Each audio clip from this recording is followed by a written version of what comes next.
Well, good evening, everybody. If it is indeed evening where we're speaking to you from, I'd like to welcome you to this Centre for Digital Built Britain webinar on the document that we published recently on pathways towards an information management framework.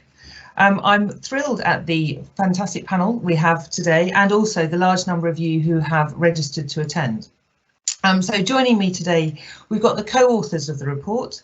Dr. James Hetherington is currently Director of E-Infrastructure at UKRI, but for the writing of this report was at the Alan Turing Institute, where he was the Director of Research Engineering. Matthew West has significant experience in the fields of ontology and data modelling and in standards development. Mark Enzer, who will be kicking us off in a minute, is the Digital Director of the Centre for Digital Built Britain and the Chair of the National Digital Twin Programme, of which this report forms an integral and important part. Sam Chorlton chairs the Digital Twin Hub community, which is an online community which is progressing through sharing and learning together about digital twins. And finally, Dame Wendy Hall, who we must call Wendy, is Regius Professor of the Computer Science at the University of Southampton, and previously she worked with Sir Tim Berners-Lee and Sir Nigel Shadbolt on the foundation of the World Wide Web. So I'm going to hand over to Mark now, who's going to talk about the programme. Miranda, thank you very much. So I'd like to give just a very high-level introduction to the National Digital Twin Programme, so that we can get into the meat of the discussion for the launch. And I guess the key thing is was the Date of the Public Good report that came out a couple of years ago that recommended a national digital twin. And at a high level, what that report pointed towards was that we should move as a nation towards having this national digital twin, that in order to enable that, we should deliver an information management framework for the built environment, and that in order to deliver that, we should bring together people from across government and academia and industry to pull in the same direction to deliver the above. And so that really is the National Digital Twin Programme. It's to deliver the information management framework, which will enable the National Digital Twin, and to provide alignment across the industry so that we pull in the same direction. And that theme of consensus ends up being really important and a key part of what I think the pathway document starts to lay out. And when it comes to the core of all of that, the delivery of the information management framework, what we're suggesting is that we should do that according to this pathway document. So really the pathway document is a key point in the overall programme, where we lay out what we believe would be an appropriate approach to delivering that information management framework. And so what hopefully we'll hear tonight is more about that pathway document, what's in it. You can ask all the questions you like, but I have to say I'm very excited that we've now got this out. A lot of hard work went into pulling together expert opinion from across the industry and providing some of that alignment that I talked about. And so really what it all comes down to, I think, is building this consensus around a route to delivering the information management framework, which will then underpin and enable the National Digital Twin. Loads of nicely nested recommendations. So that's the background. I don't think I want to say any more about that, but back across to Miranda to get us into the meat of the webinar.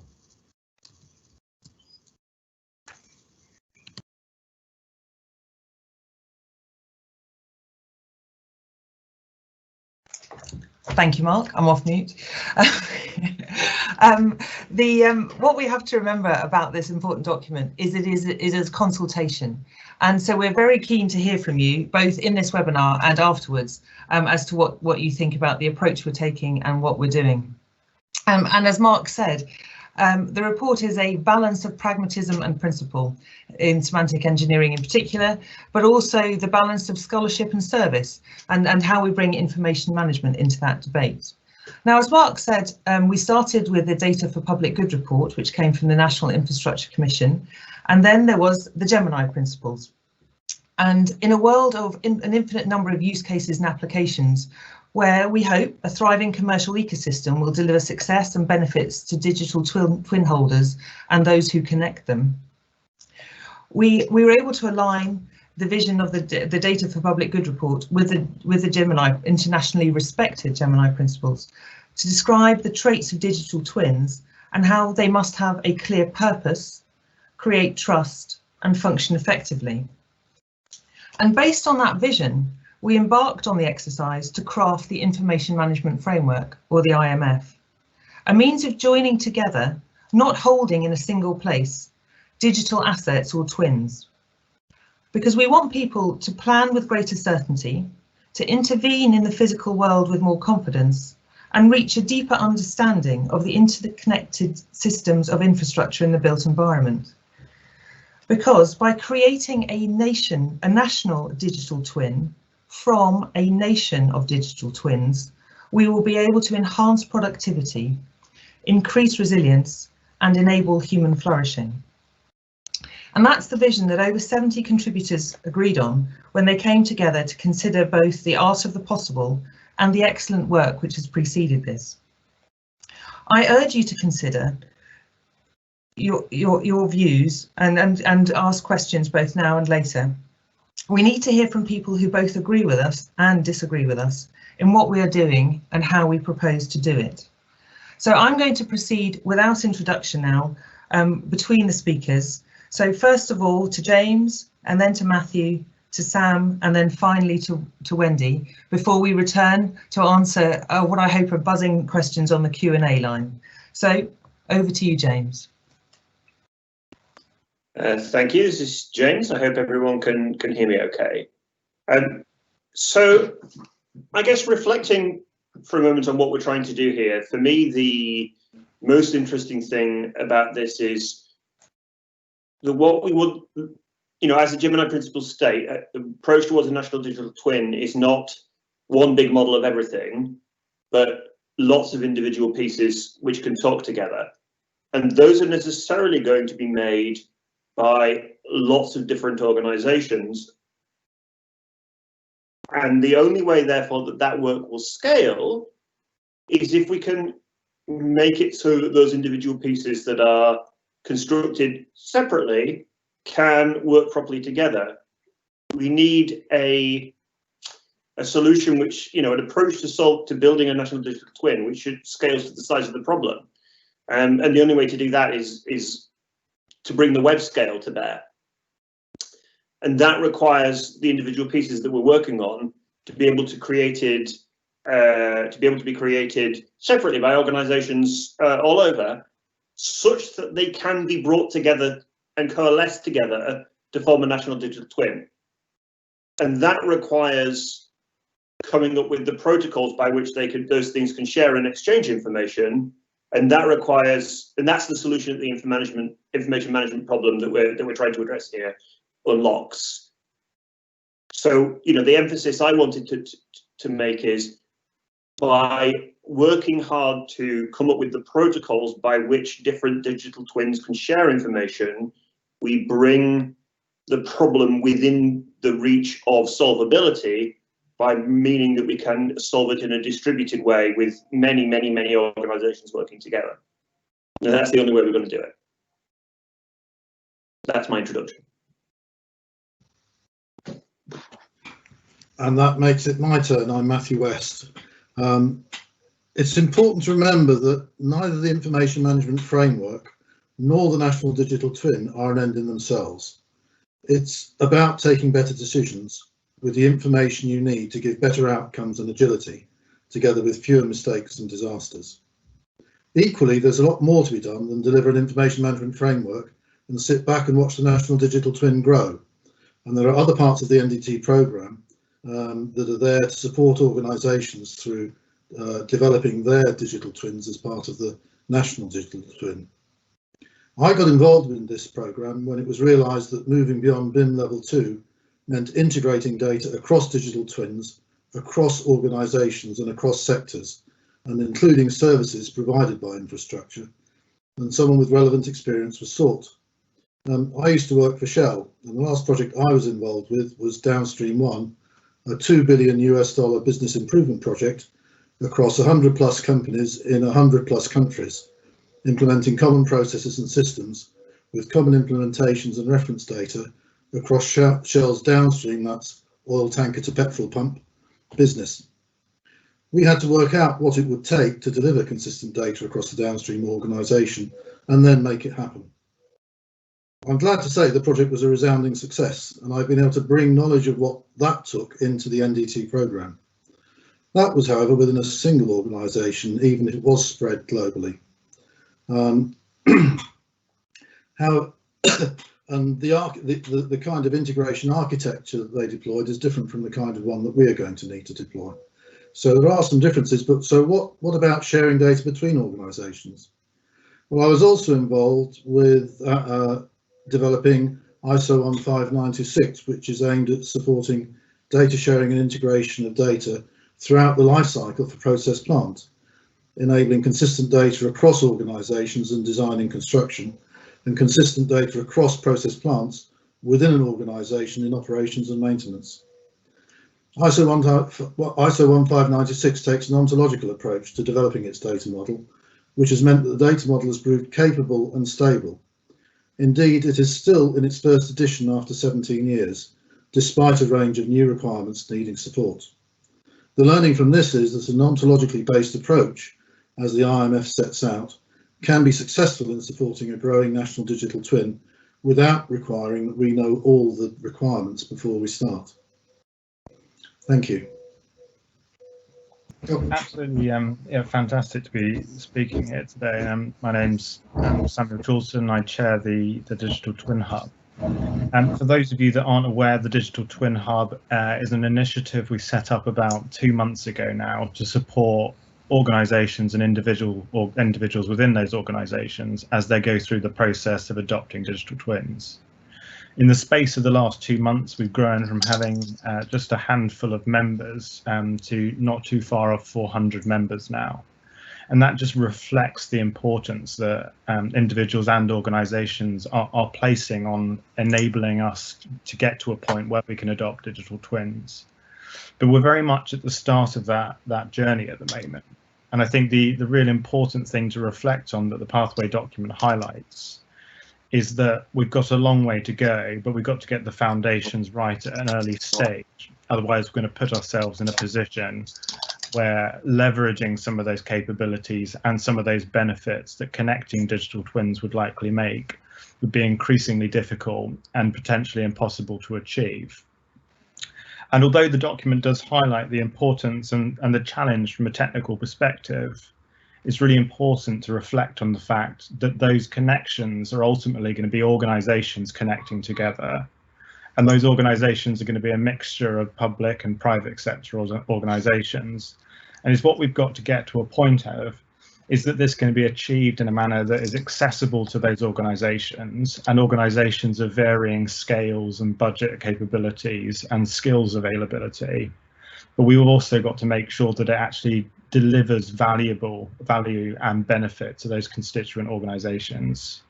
And so my kind of role in this today is to just make sure that we keep reflecting on the importance of those organisations in this process and making sure that they have the ability to speak into that discussion and actually work with us in collaboration as we start to develop some of these initiatives. And that's it from me. My turn. Well, I'm a bit of a newcomer here, really. It's I was very flattered to be asked to write the foreword for the report and to be on this seminar. It's all down to Matthew West, I'm afraid. He invited me to be part of what I got interested in this because of the 4D modelling work that was going on. Miranda said I was involved in the early days of the web. I was. I didn't invent the web, I have to stress that. Tim Berners-Lee did, but I was working before the web on this type of activity, this whole information management through the using the use of linked data. Tim called that the semantic web, and that was his keynote in the 1994, the first web conference. These ideas have been around for a long time, and it's amazing for me to see it all come together in this project, because you can't envisage doing something like a national digital twin without the use of a really, really sharp information architecture, which requires ontologies and the use of linked data in ways that we only dreamt about at the beginning of the web. This is, as it says right up front in the report, a national digital twin is an amazing vision and ambition that's going to be incredibly hard to achieve properly. And it's an ecosystem it's a system of systems. It's got to be an ecosystem of digital twins. And again, the only way to glue all that together is to get your information architecture right. Otherwise, you're just not going to get anywhere. And that's what excites me about this. And I think we've all seen, I will be the first to mention the COVID crisis. During the COVID crisis, how the lack of anything like this has caused so many problems. Even the simple idea of getting PPE to the people that need it from the suppliers that can supply it has failed us as a nation, because we don't have this type of information architecture around. We don't have this this way of exchanging information between different types of systems, between transport systems and the power systems and the internet infrastructure and the electricity supply system, and all these infrastructure systems that are completely siloed and not linked up, let alone with businesses and the public sector information that you need, and the information from the hospitals and everything. And even before COVID, we had the Grenfell Tower crisis. You see the problems when you have a, not crisis, catastrophe, disaster. And we couldn't even answer the question of which other flats have this cladding. Right? These are questions we should be able to answer. And so I think it's hugely important for the country that we get behind this. It will require government to stimulate this, but it also requires a lot of people like you see here who are just passionate about it and want to make it work. So you need that top-down and sort of bottom-up approach to it. And so I think this is one of the most important things we can be doing as a country in order to grow again as an economy and to build in the resilience that we need to withstand the sorts of things we've been going through for the last few months. Back to me. Well, thank you very much, those of you who managed to navigate asking a question without express instructions on how to do it. If anybody's wondering, it's on the cog on the toolbar on the top right, and you can ask a number of questions. We've had a number already, and we were also lucky enough to have some pre-submitted questions, which makes me feel like I was in the swap shop in the 70s when people did a lot of pre-submissions. But I'd like to start with a challenge to James, if I can, which is how do we meet the challenge from a number of our stakeholders that the approach is either far too top-down and prescriptive versus laissez-faire and developing for far too loose for some of our big infrastructure clients. So the tension there is between the jungle and the garden. How do we land in between allowing every flower to bloom and setting restrictions so that we all come together as one?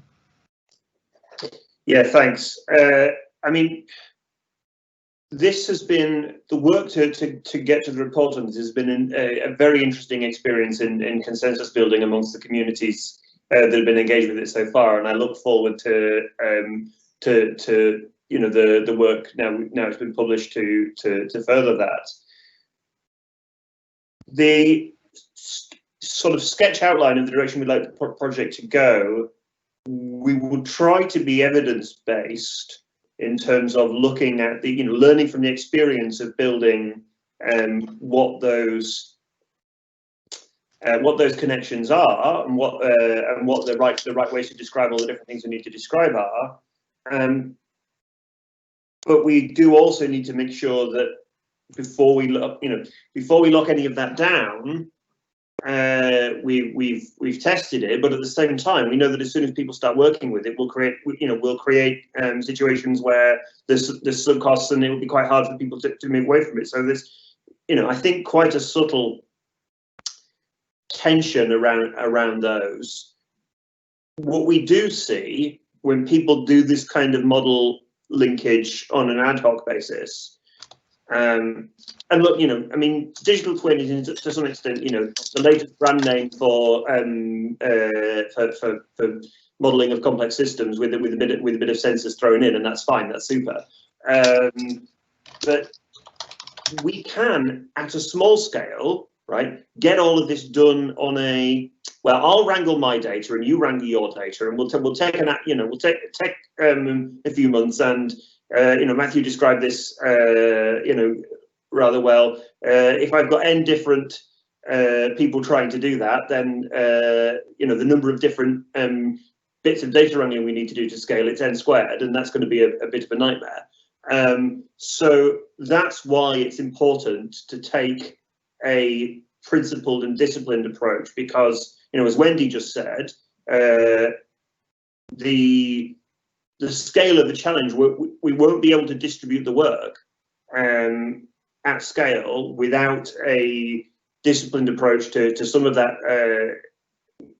linkage. Yet at the same time, we know there are kinds of things we'll want to include in these capabilities that we haven't thought of yet. And that's why we need to not be too prescriptive either.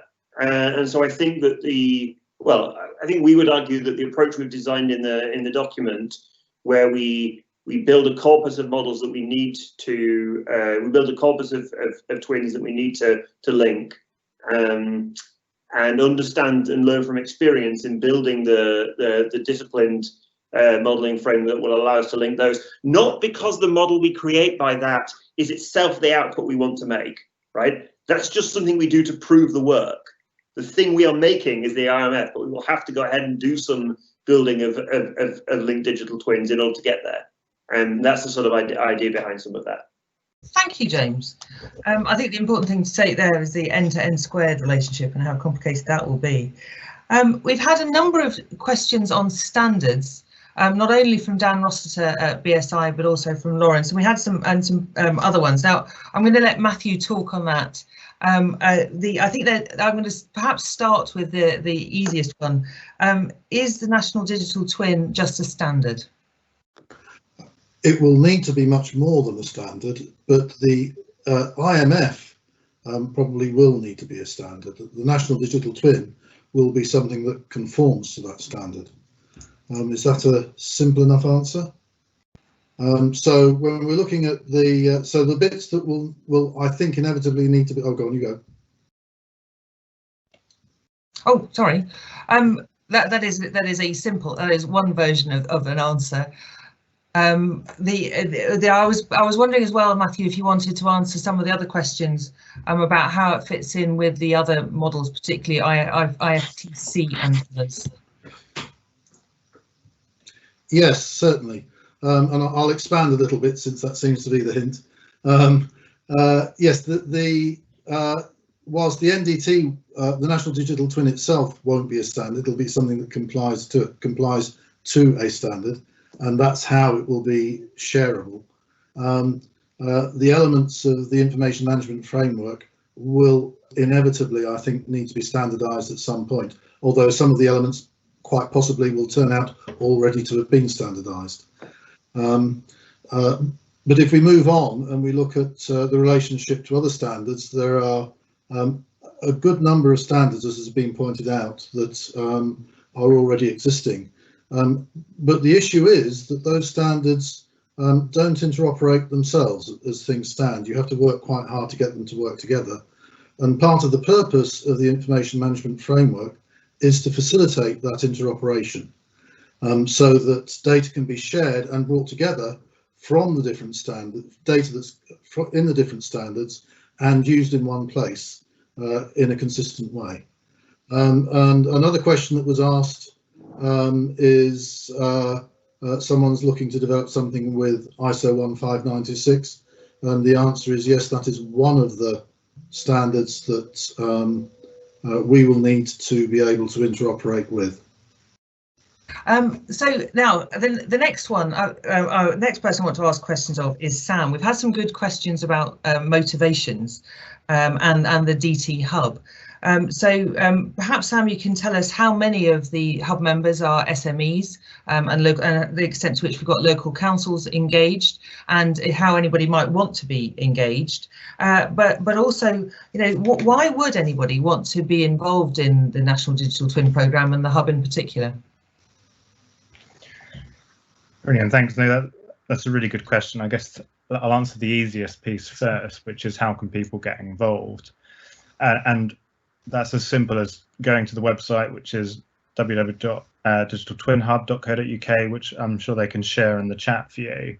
And that is open to most people. We're doing a phased approach in terms of how we're extending the membership base of that. But we'll explain more about that in the communications after you register. In terms of what the current constituency looks like, it's broken down into two core parts. We've got asset owners and we've also got suppliers, and those part of the supply chain. And within that asset owners component, we've got local authorities as well as the big infrastructure asset owners as well. We don't have the depth of membership within the local authorities yet, which we'd like to get. So I guess that's a request from our part. If anyone is involved in that space or knows anyone that's involved with that space, we definitely encourage those to become part of the conversation. SMEs and suppliers as a whole, we've very much taken a completely open stance at the moment. We've invited those to register that are interested. We haven't done too much in the way of proactive kind of marketing in that sense at the moment, in part because we want to be mindful of the uncertainty of the current situation, and in part because we want to learn from the members we have got before we grow and get to a point where we've got more members than we're able to deliver value to. So I understand that doesn't necessarily provide the figures, but is what I can say is that there's ample opportunity for more SMEs and for anyone from any sector to get involved with at the moment. In terms of what is the rationale, I guess, for contributing to that, the NDT programme is as much as possible going to be using the Digital Twin Hub as the mechanism through which to engage with the community and those that are involved with the digital twin and the built environment space. So we know some of the questions that we want answers to, and those are the sorts of things that we're doing active activities around, and we've got forums and discussion areas to look at. But as James indicated earlier, there's things we're going to need that we don't know that we're going to need yet. And that's actually where you all play that crucial role of helping and working with us to discover what those things are. And then we're not saying we're going to be able to answer all of those. Again, we've then got to work collectively together to find an answer that can resolve the problem, but is also workable as a solution for as many people as possible. Thank you, Sam. So a clear call to action there. Now, we've had a number of questions about the ultimate interconnectedness of all things.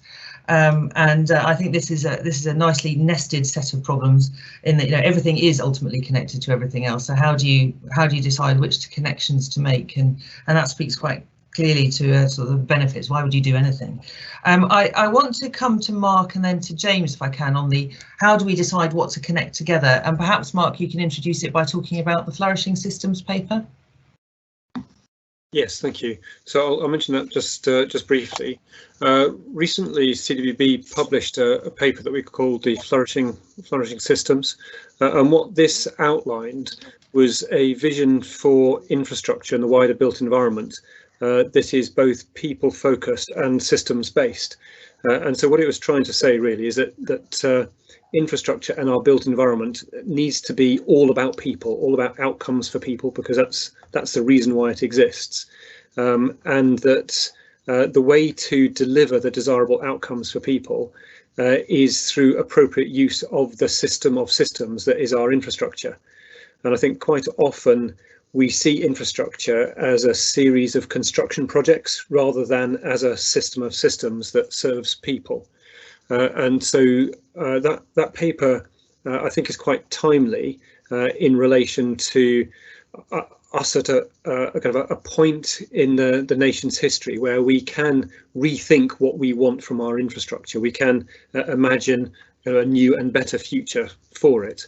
And certainly as we consider the idea of bouncing forward or bouncing back better or a new normal, I think it is important for us to consider how we can get those desirable outcomes from our infrastructure. And inevitably, we think that having a national digital twin as a competent tool to help manage that system of systems is part of that bigger picture. So that's the Flourishing Systems paper, which I'd commend to you to look at. I think a connected question to this that I believe Miranda was pointing me to was the one about why would individual organisations do this? We can see the benefits to the country, but why would individual organisations join in? And I think that the key answer to that is that within each individual organisation, there is an opportunity to get the benefit of joining their own digital twins. Many organisations, particularly asset owner operators, will have a number of different twins, and it will make sense to them to join their own twins up, and therefore it will make sense to them to have this consistent approach to data modelling and reference data management that is outlined in the Pathways document. And looking around for an appropriate way to do that, why not go to the information management framework and use that within the individual organisation?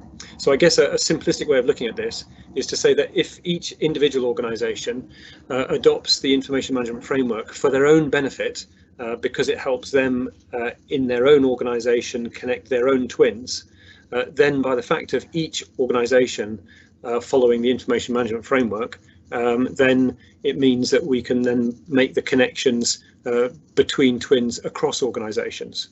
So I think that we don't necessarily need organisations to be altruistic. They can be selfish, but selfish in a similar way that then ends up benefiting the nation. And then one final bit of the answer, I think, to the question as to what will guide this and how do we know which bits to connect up. I think that comes back to the Gemini principles that Miranda mentioned and the first key heading in there of purpose, because I think we need to be constantly guided by purpose, and the reason for developing individual digital twins will be guided by the purpose of that twin. And then when it comes to connecting twins, it again should be guided by a purpose, by a business case, by the reason why it makes sense to make that particular connection. So what we wouldn't be doing is connecting all twins to all other twins in all possible ways. It will only be where it makes sense, because that's the right thing to do to facilitate better decisions. So hopefully, Miranda, that's covered off a few of those particular questions. Thank you, Mark. Can we hand over to James for your view on how to decide what to connect to what and the ultimate interconnectedness of all things? Yeah, so this is Rami from Northumbria's first question, and so the question is, I think that it's important to start with delivering value incrementally before we get to the science fiction answer of a magic computer that can find all the digital twins it needs to compose in order to address it. I would love to get there, right? I would love to get there. I think I need a model of that building. I'm sure someone's made one somewhere. That's still a long way off. And the important thing about this work is to generate incremental value as we go.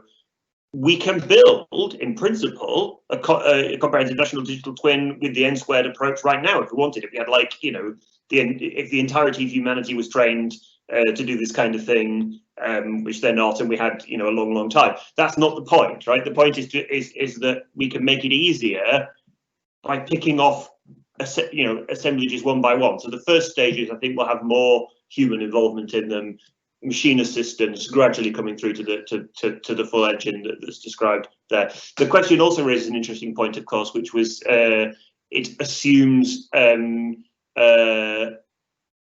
total authorization and security, and actually we can't do any of this without tightly integrating the information governance and information access management model into the rest of it. One of the things that's interestingly emerging, of course, in all the coronavirus work we're doing is how to bring many different data sets together to build important questions while still deeply respecting the individual information governance regimes over all those very important data sets. And that's a fascinating question. There was a couple of other questions that were related that I wanted to chip in on that had come up. Relatedly, Chris from Edinburgh and the Turing was asking about, are we just sharing data or are we sharing models as well? That's another interesting piece. Again, I think the first level is sharing the model envelopes. What information do they need? What parameters do they need? How do those get hooked up to other things? And sharing the information you need to instantiate those models automatically onto various cloud platforms. Next stage is sharing some of the assumptions in a managed way so we can check we're not integrating things where the assemblage will be invalid because of inconsistent assumptions between the pieces. That's certainly an approach we've taken in similar sort of composite physiological models. And again, so that's gradualism. And then I wanted to pick up on Yas's question around, are there enough people to do this? The question was, is there a sufficient population of knowledgeable people to make this work? Well, clearly there isn't. With my core UKRI hat on at the moment, making sure that we have in place all the research technology professionals, research software engineers, data scientists, data stewards, systems engineers to build all of this is absolutely vital. And I think working out, a core piece of the infrastructure is not just all the very interesting IT infrastructures we're talking about, but the people infrastructure as well. And there will be new careers and new professions we need to build to address this. Those are the things I wanted to comment on that I'd seen pass by in the questions list. Thank you, James. And because I'm particularly glad that you got to talk about skills, because I know how keen you are that we regard skills as part of the infrastructure of the nation when we think about this project. I want to go to Matthew now, who's going to answer in amongst them Rob Guthrie's question, and we were going to have the slide ready for that. I'm a bit worried that Matthew's looking confused though. Could you say what Rob Guthrie's question was? I thought I was going to be answering Julian's. Oh, you answer Julian's, and I'll come back to you on Rob's. Okay. The question I was looking to answer first was about how do we manage security, which came from Julian Schwarzenbeck. The answer is that it has to be built in from the beginning. It's not something that you can tack on later. And you can see how it works in this diagram here, which really just gives an overview of the whole architecture of the information management framework. So what we have are that data owners publish their digital twins according to the foundation data model and reference data library, transforming them from whatever form they have created them in the first place. These are then available in a catalogue, and part of the authorization actually comes from even to who can see that those digital twins even exist. So round on the left, on the top we have this authorization layer, which relates so that data owners control who has access to their digital twins. They might make some of them completely public. They might make some only available to business partners. They might make some available to regulators that they're working with. The range is whatever is needed. And then down at the bottom you find a user trying to find the things that they might be interested in. They can see the ones they're allowed to see. and if they don't have access, they can ask for access, and if they're then given access, they can set up an authorized view on the NDT. And the ambition is that this will really be, rather than a bunch of data sets that they have to sort out, it will be rather like an SQL view on a database, that it'll be a virtualization which they see as a single integrated whole of what they are authorized to see across the various published digital twins. So that's the ambition, and that's how the security is dealt with. What was the other question, Miranda? Will the IMF be examining mapping to and maintaining mappings of industry standards, schemas and taxonomies, such as IFC, Uniclass, CoClass, Rail Topo Model, etc.? And if so, is the scope of which will be looked at initially known at this point? I think the answer is that, at least as far as the data models are concerned, then the answer is yes, we will need to be looking at mappings. And I think that the standards that you mentioned, like the IFCs, some geospatial standards, things like ISO 1596, are amongst those that we will need to have mappings to, because they're really, this is very often how the people that are creating digital twins are going to be holding their data, so that it's inevitable that that's going to be the case. Where reference data libraries are concerned, we need to end up with a single authorized reference data library, if you like, because if different people are using different reference data libraries for the same thing, then you immediately have inconsistency. And consistency of data across digital twins is a prerequisite for this stuff to work. So what I think might happen is that we will end up authorizing and quality assuring parts of various reference data libraries, trying to assemble across the authoritative sources for particular topics, for particular disciplines, a single, again, probably distributed reference data library that is authorized for use as part of the National Digital Twin. The idea is that this would be open, so that there would be, for things that were missing, there would always be a qualification process that you could submit for a reference data library to demonstrate that it has the quality and relevance and non-overlapping with existing parts of the reference data library. Thank you.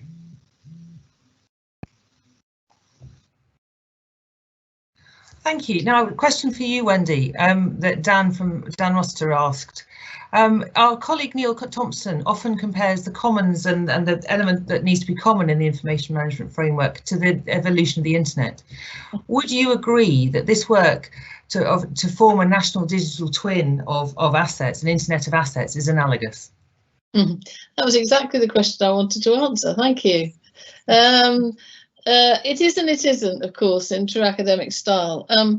But I would say it's analogous to the development of the web rather than the internet, which is a different type of technical layer. But I do remember when Tim first proposed the standards for the web, no one wanted to adopt them. Everyone had their own information management system and was quite happy with that. Thank you very much. And couldn't see any reason to change what they were doing or share their information with other people. And key to this was actually getting governments to adopt the standards. And I remember distinctly in the 90s when Tim and Robert Caillou were trying to get the then European Commission to adopt the web standards.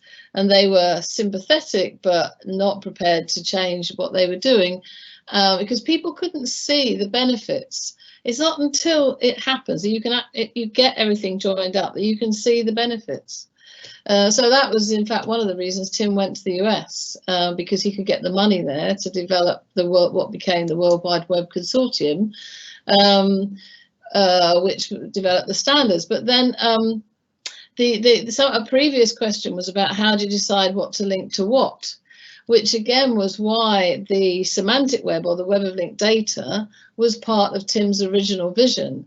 Because if you look at just serendipitous hypertext, you don't know what to link to what, but you can't find the information you need through just serendipity. And often you notice that websites go very stale after time. They're really difficult to maintain if you're using just the vanilla web standards. What you need is the other standards that enable you to link the data, which is what the semantic web, or the linked data, and that's what you use the ontologies for. That's where that work came from. This whole idea that it's not where the work came from, other people have done it, but it's the need to have a standard you can conform to, an ontology you can sign up to in order to share information about transport systems, or city councils, or GP surgeries, or whatever you want to, you know, how the railway network works, all these things. And so it is analogous in the sense that the web and the internet on which it was built on grew because of the standards, and those standards were open and universal. And I think that's very, very important in this, that the standards themselves are open and universal. But in fact, with something like a digital twin, you've got to have that overarching structure, that this is this sort of the top down and the bottom up, I think. So that it is analogous. And I always point to an example of something that is beautiful in its construction, is Wikipedia, which now the National Digital Twin has to be much more structured than Wikipedia, but Wikipedia does represent the world's, our knowledge base in effect, and it grows. It's evolved with some very simple rules. And when it started, people said, even the Jimmy Wales himself said he didn't know if this was going to work. And now look at what we've got with Wikipedia. You can't imagine. Can you life without Wikipedia? Where would you go to get your facts? Everything's there. You use Google or Wikipedia, and you've got all the information you need. And we need to capture the essence of those projects in a more structured way in order to build the National Digital Twin. And it will be an ecosystem of digital twins. And we can't do it without the local councils, or the people that run all the different network systems, the rail network and the transport networks, and all those people. But we are going to have to persuade them to get involved in this, because it's a lot of work to move from where you are now to something someone tells you will be beneficial down the line. That is and the one last thing I would say is that we need to build templates that people can. I've been doing this with the data trust work. We need to build templates that people can pick up and use. So if Rotherham, to pick an English town from nowhere, develops a digital twin project, then it needs to conform to the standards, but then you need that sort of template that every other town in the UK can pick up and use. And that's what we did when we were building the original web. You know, people built websites by copying what other people had done, using that common standard. Does that make any sense? That was great. Thank you, Wendy, and great to get your perspective on it. Thank you. Now we're running up against time now, so I'm going to ask for brevity. So Mark, if I can come to you and answer the question about are we defining the framework or also storing the knowledge in perpetuity to support the framework? Mark, that's an interesting one for you to get your teeth into. Defining the framework. Oh, all right then, that brief. Thank you very much. I could do more, but I mean that's basically the answer. Perfect. No, it means we can get more excellent questions in. James, you wanted to come in on a COVID point.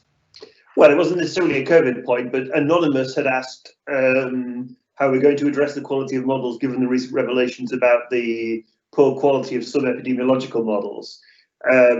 which has been an interesting point that many of us have been thinking about for a long time, and not taking this particularly to the COVID piece, but I was working in environmental modelling when the ClimateGate scandal, which wasn't a particular scandal at all, it was but some issues with code integrity in modelling in research came. Oh, the screen just changed. Is that?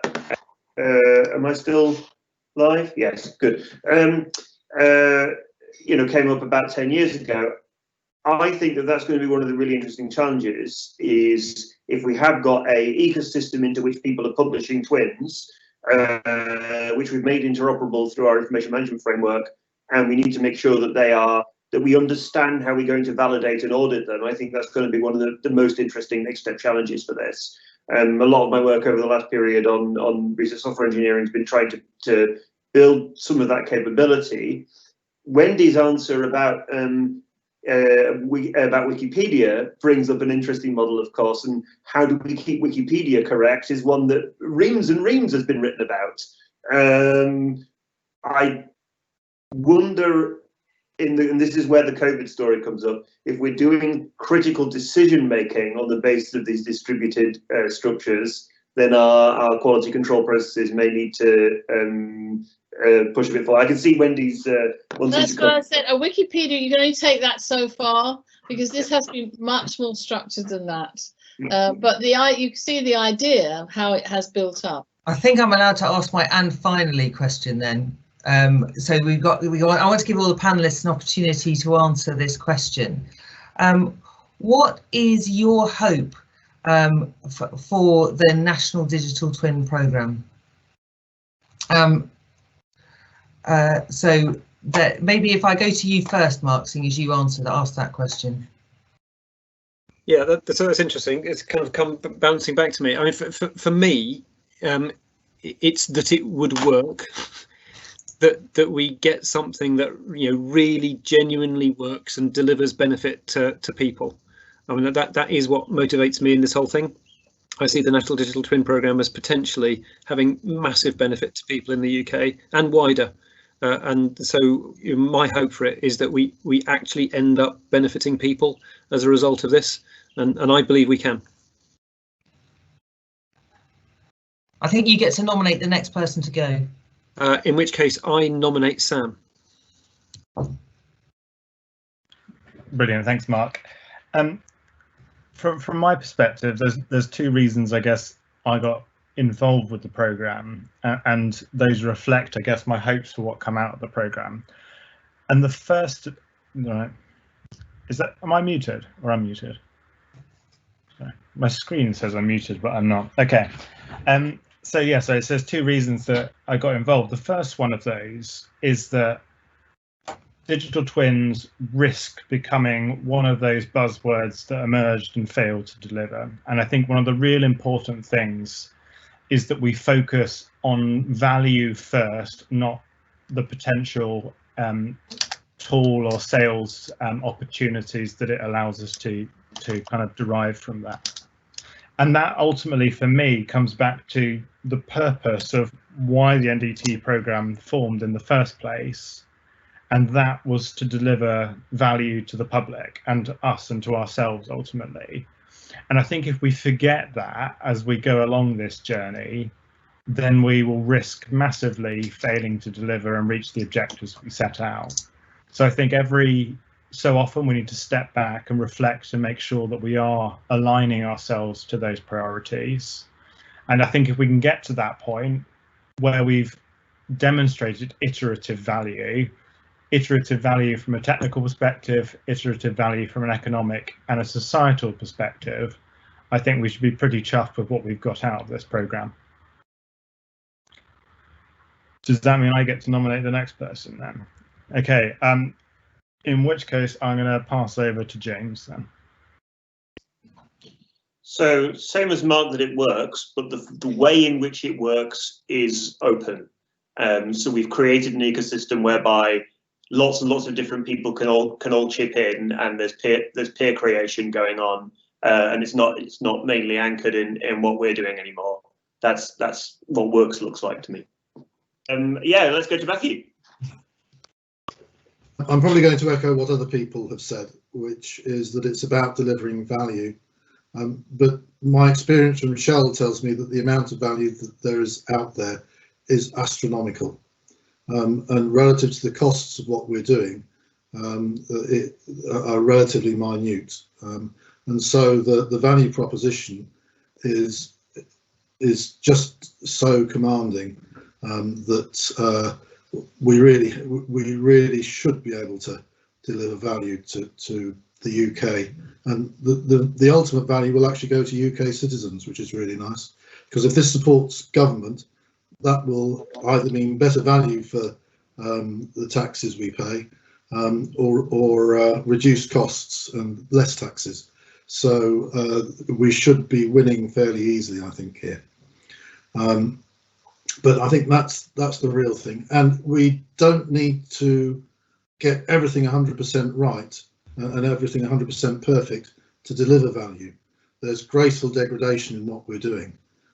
We could miss the target by a decent amount and still deliver overwhelming benefits. And I'll pick Wendy, I think. How do I do it? Oh, there we are, I did it. As I'm last, I'm going to answer the question rather differently. The question I wanted to answer is, what record would you take to your desert island?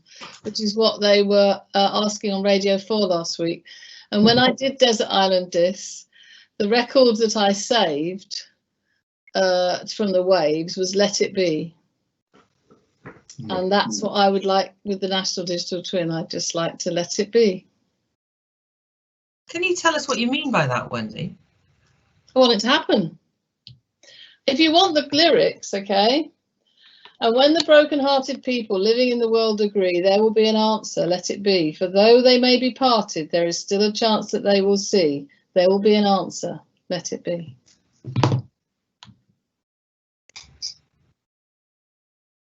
At the risk of turning this into an interview, so do you think it's going to happen on its own? You're supposed to finish there.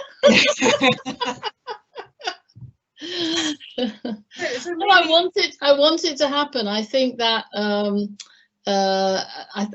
let it be, please let it be. And it will be a matter of will, right? It won't be something that you can easily deliver, right? This is not an easy thing to do. It is a majorly ambitious project, yeah. And so we need a lot of words of wisdom. Let it be. So never have I had quite such a follow-up act as that. But thank you, Wendy. Now I realise that we've come to a bit of a shuddering halt early from what we thought.